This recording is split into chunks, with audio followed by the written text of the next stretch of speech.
Hello, my name is Nico and I'm a student in English 114.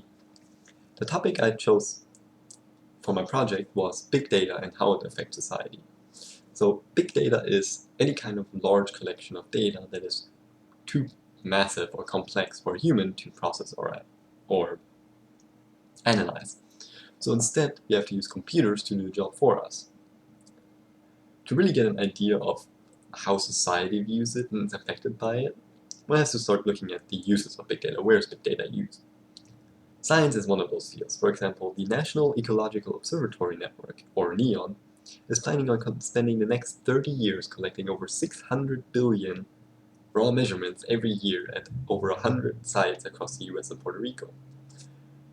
And then after they collect all that data, they're planning on putting all that data in a huge database and put it up online for free for people to use. So really the big benefit of doing that is it collects a huge amount of data and puts it all in one place, which makes it really easy for researchers to use that data and find conclusions and figure things out with that data.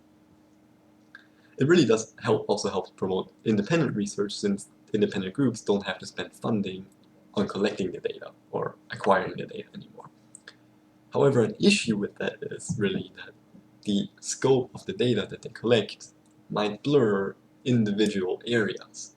Like localized data will be blurred and stretched across the entire country, so you really can't focus on small groups. Another issue is that current algorithms aren't able to analyze that data very efficiently. A good picture of that is made by the author of Big Data or Big Empathy, who said this: "If your big data analysis uncovers a relationship between the number of homes painted fuchsia and increased sales of highway construction equipment, you may want to be skeptical and decide not to base your sale forecast on this information." So really what he's saying is that the algorithm might really find a connection between two things that are completely unrelated. And that's a problem, because then you spend hours and hours with a computer program running, studying the data, and then you have to still sort through all the results and throw out everything that is worthless, like a connection between house color and highway construction equipment. That also leads us to the next area, is business.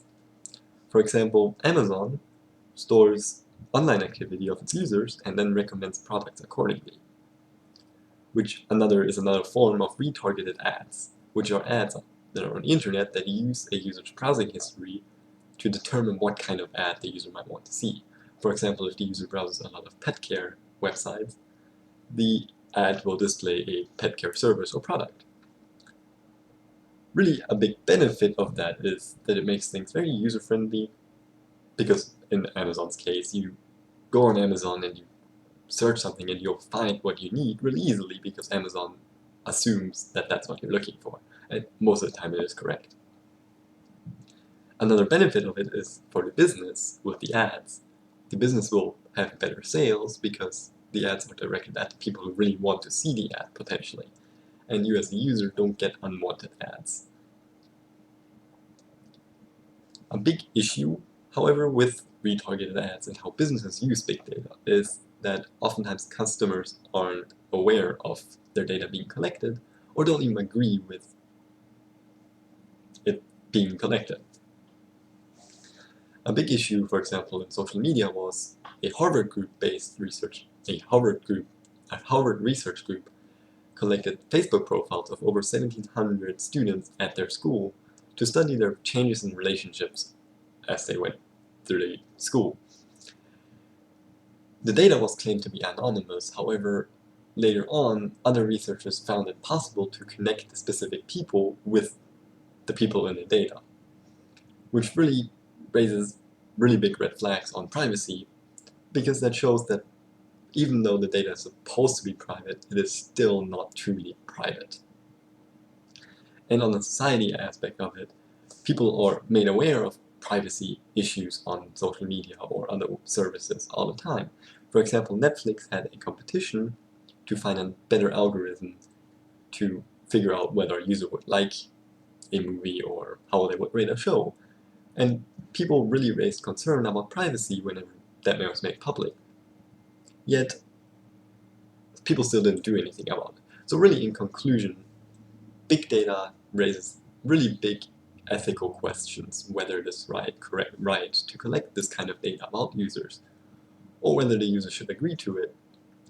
But on the other hand, users don't really bring up the issue, because despite the issue of privacy and them being concerned about the privacy, they still continue using the services. And that concludes my project. Thank you.